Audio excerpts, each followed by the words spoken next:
Hey, salutations chers humains en voie d'évolution et bienvenue sur ma plateforme, Philippe Bouchard, guide de vie. Aujourd'hui, je vais te guider justement vers la troisième épisode de la voie vers l'authenticité. Donc, la voie vers l'authenticité, c'est très simple. C'est l'art d'être authentique. C'est carré, hein? Non, je t'en niaise. Non, c'est vrai pareil, mais c'est ce qu'il faut définir le mot authentique. Ça veut dire quoi être authentique? On pense souvent qu'être authentique, c'est être soi-même, qui est un fond de vérité, mais on pense trop qu'on est le corps. Mais en réalité, tu es l'être spirituel qui est dans ce corps, qu'on appelle un âme. L'âme, c'est plus qu'un être spirituel, c'est lui qui a habité le corps de tes anciennes vies.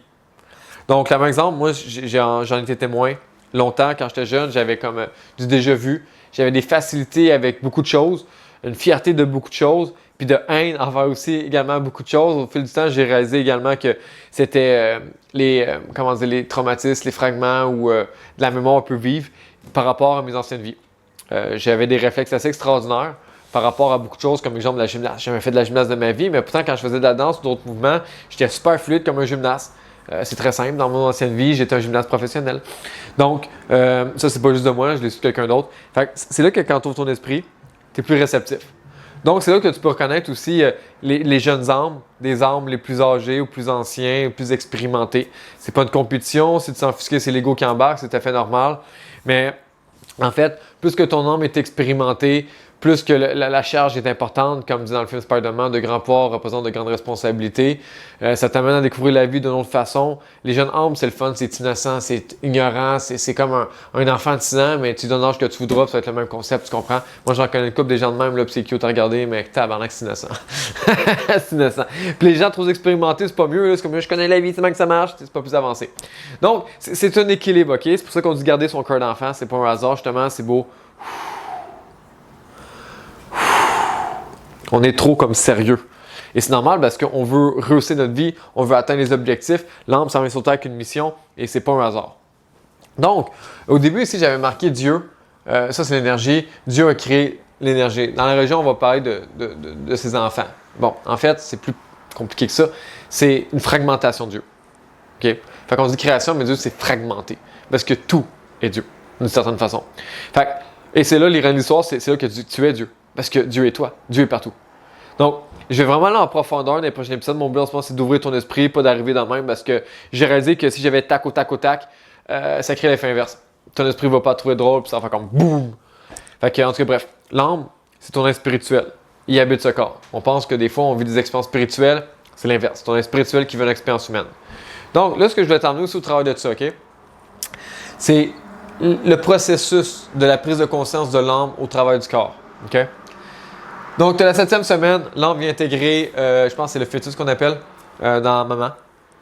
Et l'âme va venir s'imprégner du corps pour venir justement transmettre son voyage, puis lui en même temps le sien pour coordonner justement le cheminement, le voyage. Dans le fond, tu as un corps prédisposé à pas entamer, mais à explorer le voyage qui t'est destiné. Au travers de ça, le corps a sa propre identité, ce qu'on appelle l'ego. Et la mère va beaucoup nourrir ce lien-là parce que la mère, justement, va préparer l'enfant à la vraie vie.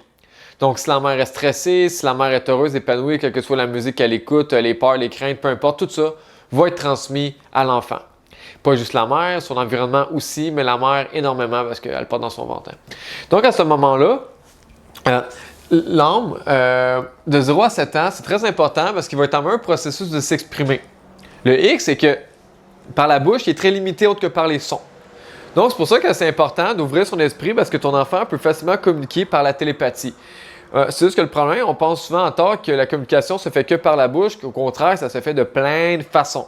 Le même exemple que je peux donner, c'est quand moi je parle, je m'exprime énormément par la gestuelle parce que ça vient concrétiser, amplifier le pouvoir de ma parole. C'est aussi en même temps que je suis en harmonie avec moi-même, je suis en capacité de m'exprimer librement sans être pogné de même. Ça, tu vas voir quelqu'un qui s'exprime libre de même, là, il dit « Je suis pogné, je peux pas rien dire », puis on l'a vu dans le temps de la crise. En tout cas, bref, peu importe. Tu regarderas le non-verbal, c'est incroyable.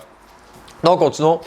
Fait que 0-7 ans, c'est la programmation. Les 7, tu vas voir, c'est très important, c'est les cycles de vie. Comme ton sang, le cycle se fait aux 7 ans, tu as 7 jours dans la semaine, tu as 7 chakras. Donc, bref, ça continue même. 7 ans et plus, qu'est-ce qui se passe? L'ego s'est formé. OK? Parce que 0-7 ans, c'est la programmation de ton ego. Là, il dit, frais dispo, parfait. Là, je m'enligne et j'explore ma vie.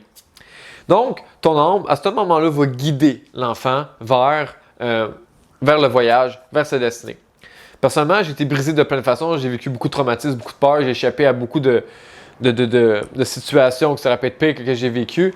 Et c'est cette voix-là qui te parle. Tu sais, cette petite voix qui dit « Tu sais, la petite voix, l'ange et le démon, ben c'est ça. La petite voix, ça, c'est l'ego. Et la petite voix, c'est l'ange, c'est ton être spirituel, c'est ton vrai je suis.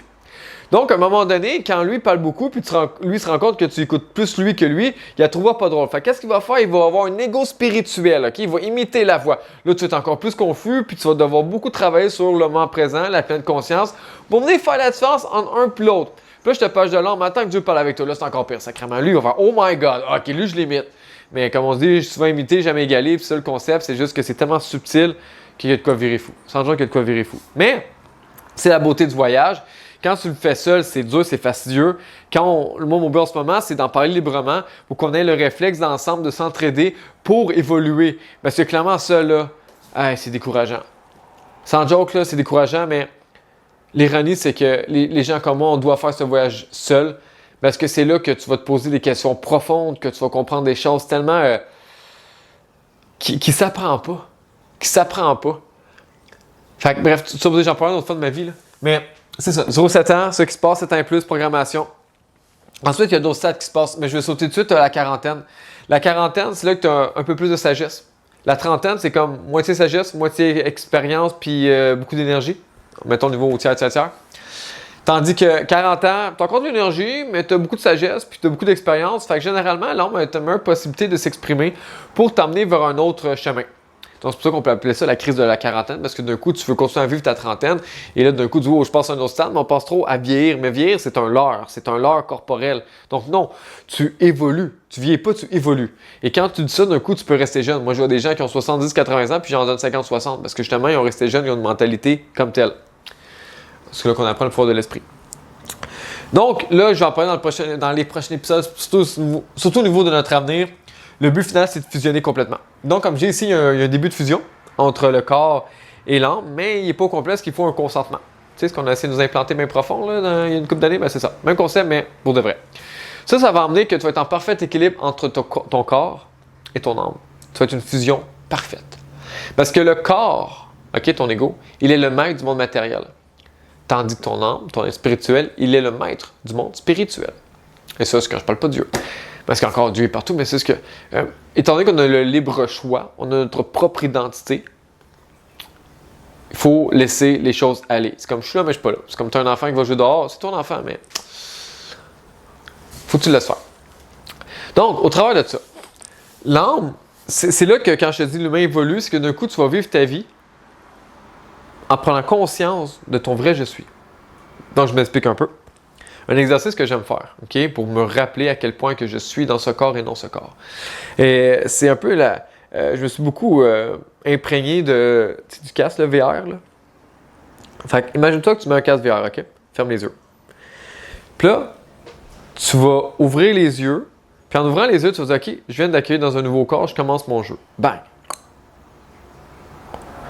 Là, le croisis-là, là, tu regardes tes mains, c'est que, wow!